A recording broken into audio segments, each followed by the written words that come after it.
Hello, everyone, and welcome to the iSpring Solutions webinar series, where every week we talk about e-learning trends, share iSpring tips and tricks, and cover clients' cases. My name is Paulina. I am the community manager at iSpring, and I will be the moderator for today's webinar. And during today's session, we are going to cover extremely important topic, and we will be talking about life-saving rules when working with iSpring. And as a presenter, we have with us Arina Vess from Technical Support Department. Hi, Arina. How are you today? Thanks for tuning in. Hi, Paulina. Hi, everyone. Thank you so much for having me, and I will be happy to tell you about this very important topic. How are Wonderful. you, Paulina? Extremely. I'm doing wonderful, but I just wanted to mention as you're working at iSpring Technical Support, I bet you face this kind of questions all the time, and this webinar was very important to deliver to our today's audience.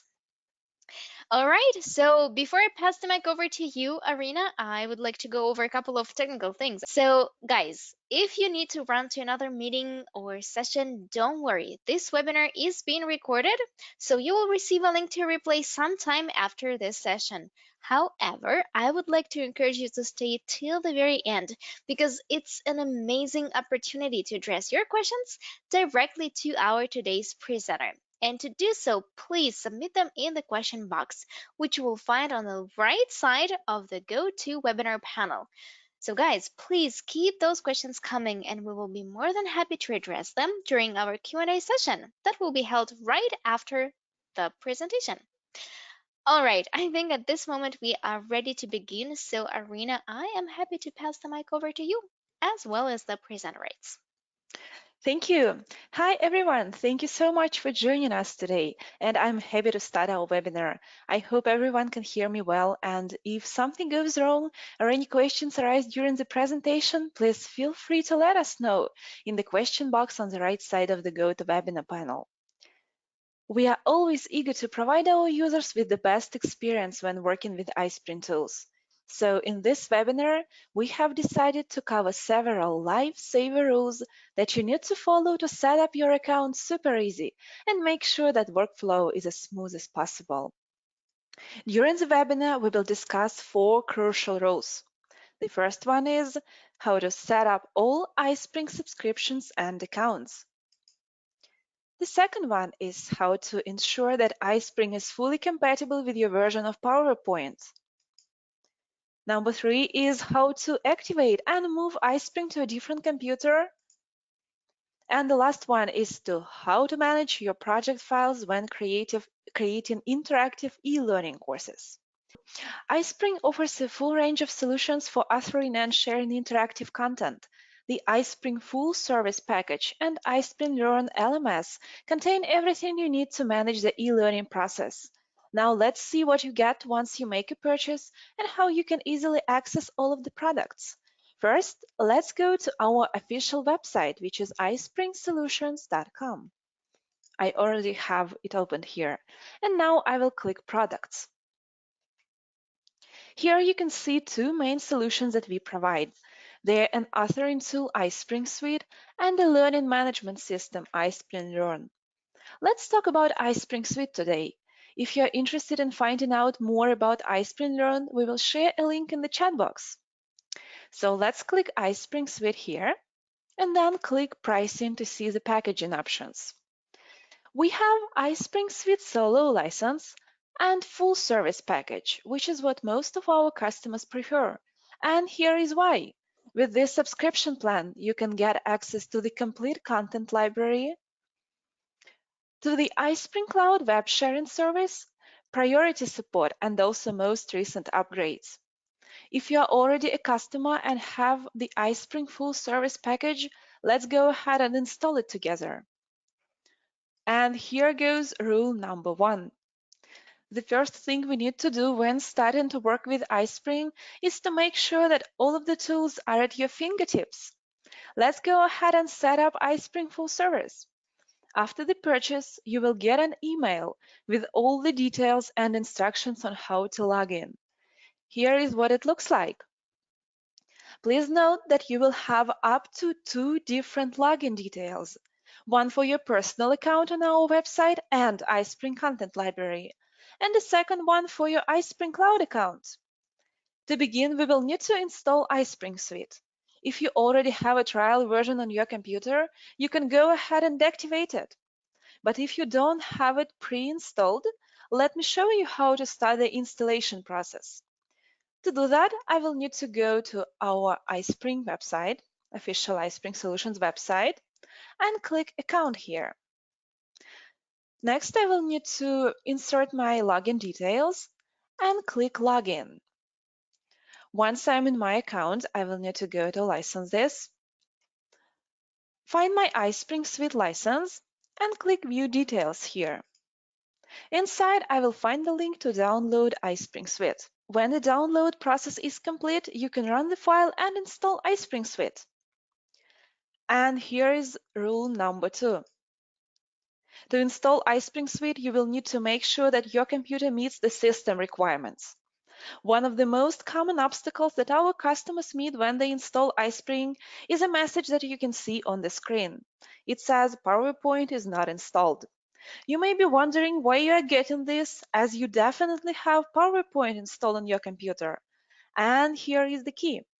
iSpring Suite is a Windows-based desktop application, and it requires desktop PowerPoint to be installed on your computer.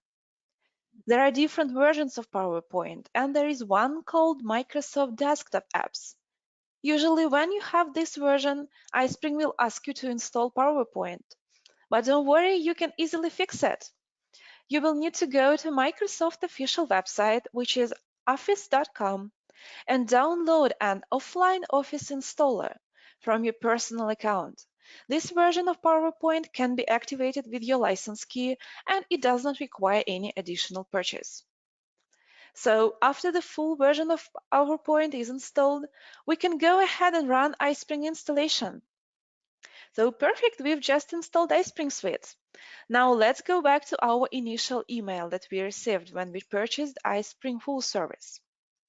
With the full service subscription, we also get iSpring Content Library. Let me show you where you can find it. So we will need to go to PowerPoint, open iSpring Suite tab here, and here in the Content Library section, you will find lots of slide templates, characters, backgrounds, different objects, and also icons. So let's click characters here as an example to see what iSpring Content Library looks inside. When you open that for the first time, you will see a lock icon on all of the characters. Let me show you how you can make them available to use. So to do that, I will need to click Account here and then click Sign in to the Content Library. Do you remember the details we used when we logged into our official website? You will need to use the same information here. So let me quickly copy and paste my details.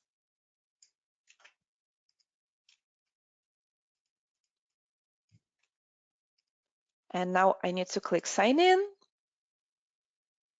and wait for just a couple of seconds. As you can see now, all of the characters are unlocked, and also you don't need to log into other sections of iSpring Content Library because all of the assets in these sections will be unlocked too. Perfect, we are almost done. The last thing left to do is to log into iSpring Cloud, which is a cloud-based web sharing service where you can upload your courses and easily share with your users, clients, and coworkers. First, we will need to open our email again. I will close it, go to my browser window and open my email. So now I will need to follow this link here. I will open it in a new tab and log in using the details from my iSpring Cloud account. Let me quickly copy and paste my login details once again. All right. And sign in. That is how iSpring Cloud looks in the browser. But using iSpring products in a bundle is a great option because it allows you to upload your courses from iSpring Suite directly to iSpring Cloud Web Storage so that you can deliver content to your users even faster. I like to always have the option of uploading my courses directly to iSpring Cloud, and I can easily do that. Let me show you how. Once I know for sure what details I need to use to log in, I can go back to PowerPoint, click Publish here. Next, I will need to go to iSpring Cloud tab and put my email and password here again. I will do that right now.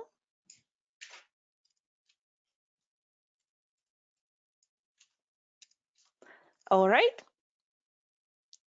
As you can see now, I can publish my courses directly from iSpring Suite to iSpring Cloud, and I even have some settings that I can apply to my courses.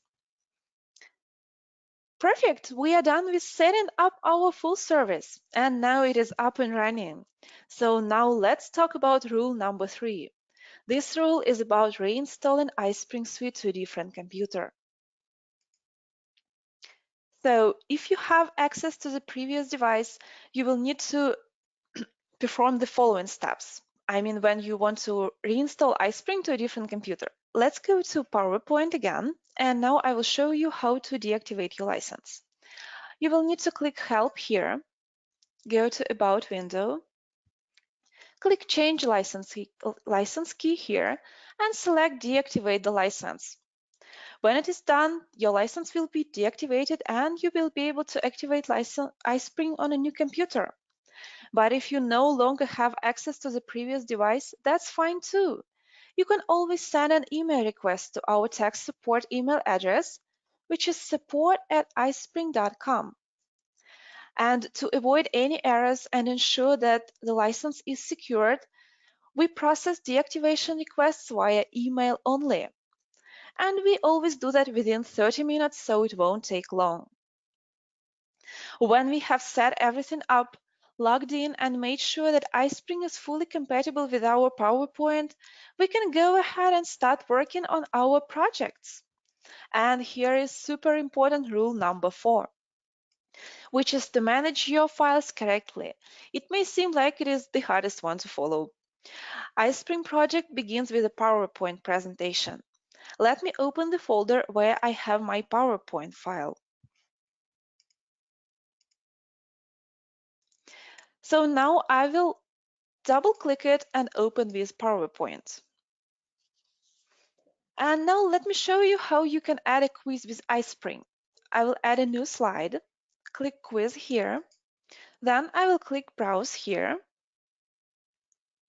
and find my quiz that I prepared in advance. When it is opened, I will need to click Save and return to course. As you can see, now I have a quiz on a slide. Now let's go back to the folder where I have my presentation and you will see what has changed. I will save it first. As you can see, now we have a new folder here that was created automatically. If you open it, you will see a quiz that I have added inside that will be in the quiz folder. So a presentation file and this folder are an iSpring project. Now let me go over a set of guidelines that you need to follow when working with iSpring project. So the first one is do not move or rename your projects. If you do that, the connection between presentation and files will be lost. And there is a way to add it back, but believe me, that is a lot of hassle. If you still need to move or rename your projects, I recommend that you create a clear file structure where each project is in the new folder. If you have them all in one place, that will create a mess. Let me show you what I mean. So here is a folder with one project. Looks good, doesn't it? Now let's look at the folder that has 10 different projects inside. As you can see, I can't find anything here anymore. And now let me show a folder where everything is organized. I will go back to courses and open my folder here. All right, so as you can see, now I have my projects in the folders, and if I open this folder, I will have a presentation file and the project folder inside. And this way I can easily manage my projects by moving the folders with the projects around. Another important part of managing the projects is to always keep your files on a local drive. We need to do that because iSpring is a desktop product. So due to security settings, it does not have full access to external or shared folders like OneDrive.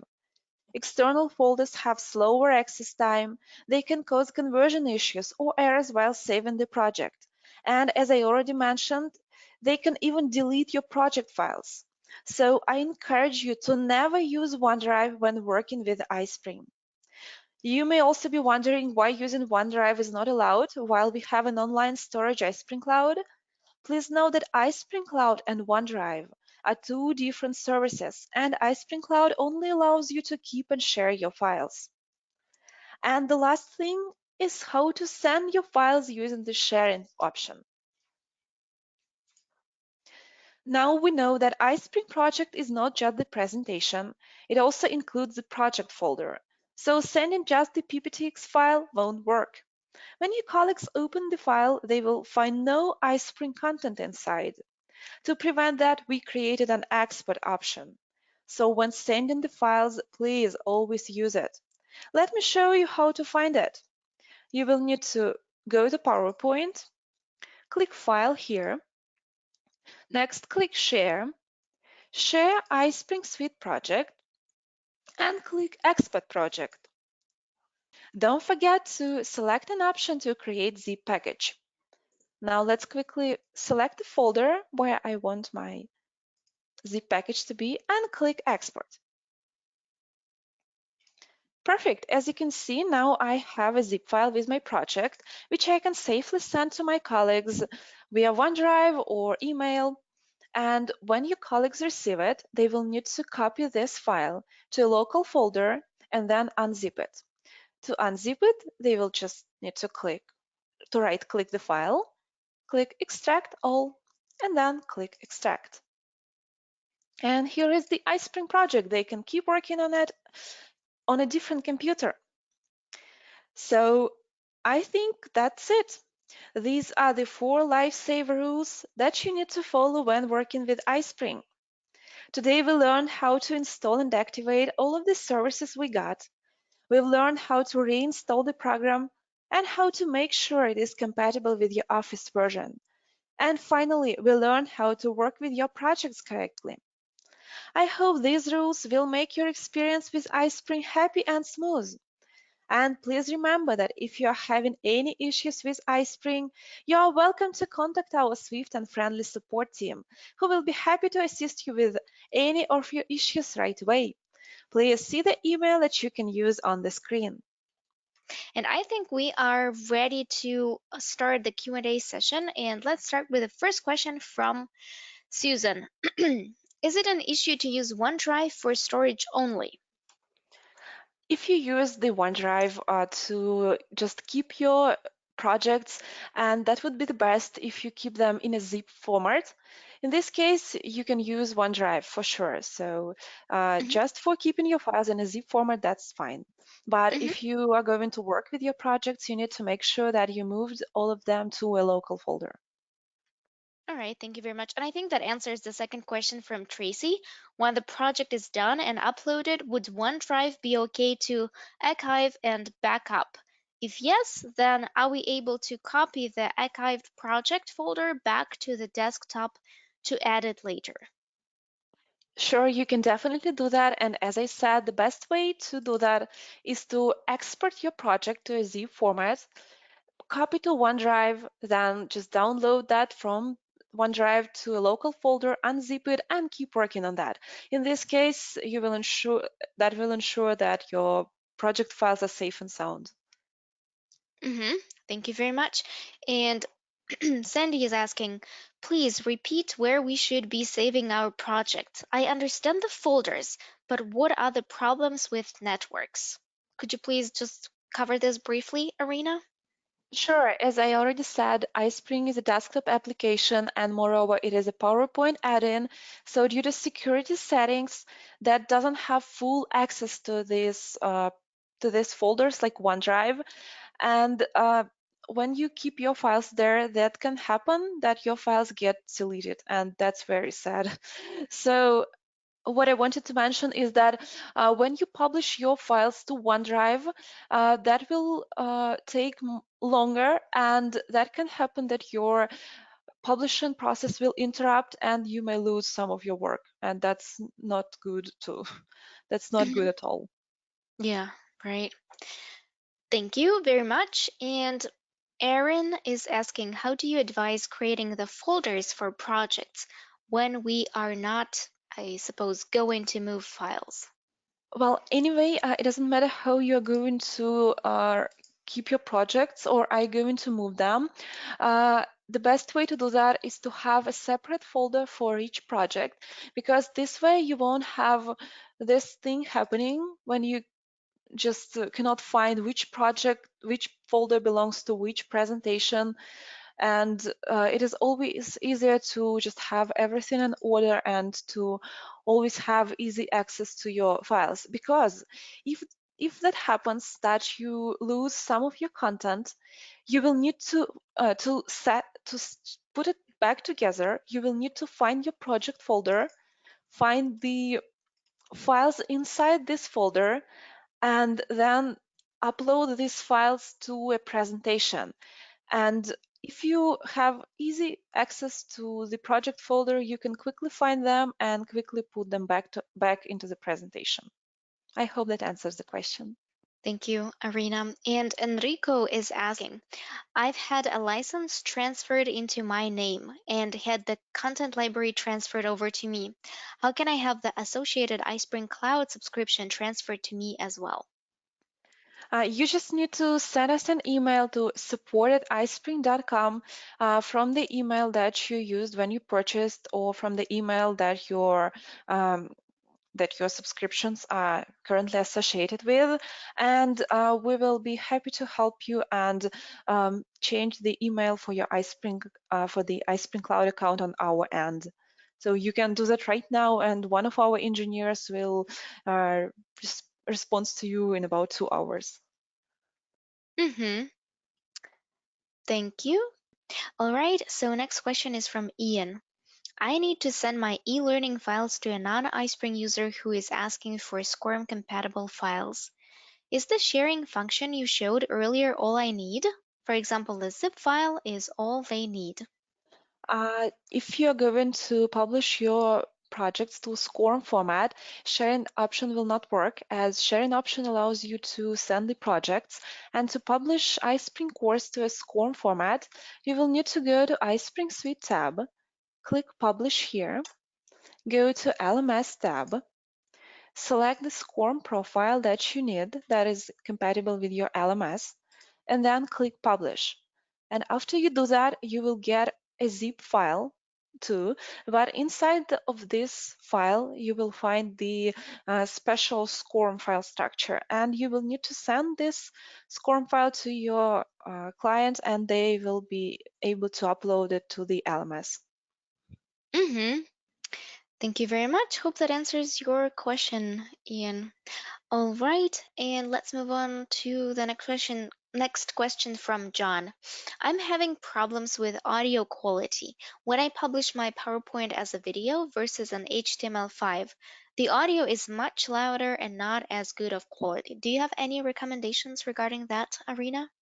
Sure, I do have them. So first, you will need to make sure that you are using the most recent version, as that is the most updated one, and we fixed all of the audio issues that could have happened. But Mm-hmm. so when you publish your courses, you will need to go to the Publish tab, and here you will have the quality settings. So when you click it, you will need to drag the audio compression to high quality and publish it. And also another thing that can be happening is the automatic noise removal. You will need to make sure that you go to options and also unselect these options, which is normalize clip volume and also automatic noise removal. So for some microphones, these options work perfectly, but for other models, it is better to unselect them. And Mm-hmm. if you will still have issues with audio files after you do that, you can always contact our support team and we will be happy to help you and find out what's going on. Yeah, absolutely. Thank you very much, Arena, for this detailed answer. And let's move on to the next question from Erin. Do you recommend saving project files even if uploading source files to iSpring Learn? Sure, I definitely recommend doing that because after you publish the project, you will no longer be able to edit the published files.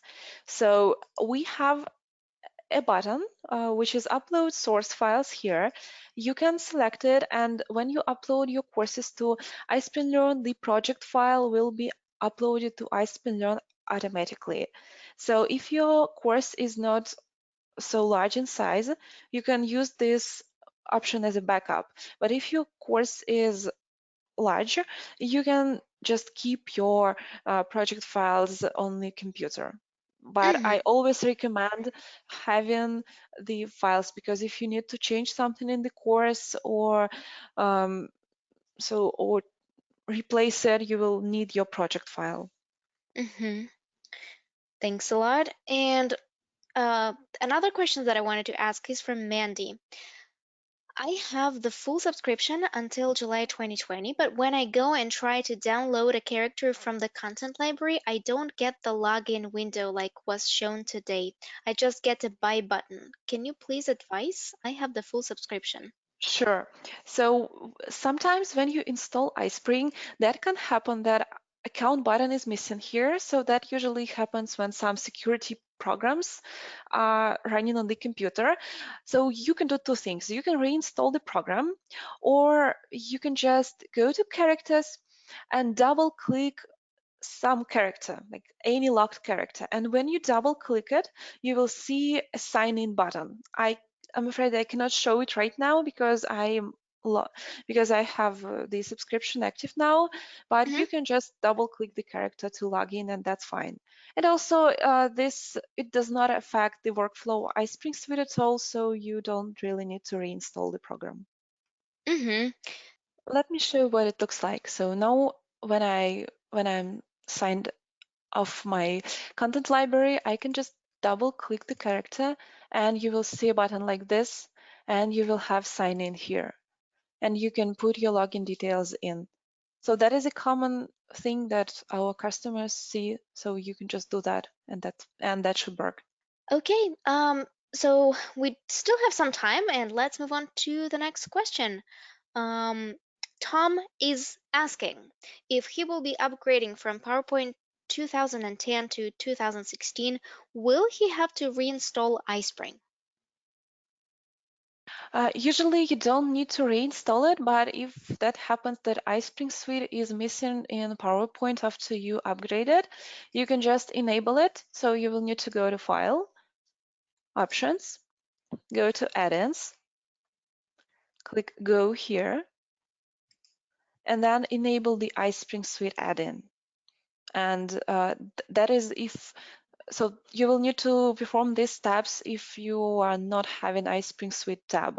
But if you have it after you upgrade PowerPoint, that's fine. You don't need to do anything with it. Mm-hmm. Thank you very much. I hope that helps, Tom. Don is asking, can we use iSpring Cloud to have subject matter experts do a review online? Is there notes, comments area in the cloud? I see. So in iSpring Cloud, I'm afraid you will only be able to view the file, but you can upload the project to iSpring Cloud in a zip format, and then those who are going to review the course can leave comments in PowerPoint. I mean, use PowerPoint functionality with the comments, but in iSpring Cloud, I'm afraid it is not possible. Mm-hmm. Thank you very much. Um, all right. John is asking, I find out that if my course go over about 20 minutes, the PowerPoint crashes frequently. Any idea why? So that can happen if you have antivirus software installed on your computer. You will need to whitelist iSpring in your antivirus, and also sometimes it happens if Microsoft is not installed correctly. So you will need to go to Microsoft official forum and find the article which is how to repair an Office application, and then you can try to repair Office. And usually when our customers do that, the publication process works fine. And also you will need to make sure that you are not publishing the course to OneDrive or something like that. So the Mm-hmm. antivirus, the repair in an Office application, and the destination folder. You can also try to publish your course to a destination folder with a shorter path. So I mean, uh, Mm-hmm. not like this, but to just this PC desktop, and Mm-hmm. that should do the thing. Awesome. Could you please share this link in the chat box with the audience? Okay, great. Definitely, I will do that right now. And I also have great news because Mandy just said that she tried and everything worked. She was able to to get that login window, which I I'm think is perfect. so wonderful. I'm happy to hear that. Yeah. Okay, so actually, you know what, guys? It looks like we have covered all the questions that you sent in during this session. So I think we all did a wonderful job today. Arena, thank you very much for this essential guidelines for all our attendees, which I hope will make the process of working with iSpring as seamless as possible. And thanks to you guys for coming and tuning in today and being so active with your questions. We very much appreciate it. And I will be just wrapping up this webinar, and I would like to wish everyone a wonderful day. And we will see you at the next webinar. Bye, Arena. Bye, guys. Goodbye, everyone. Thank you so much for coming. Have a wonderful day.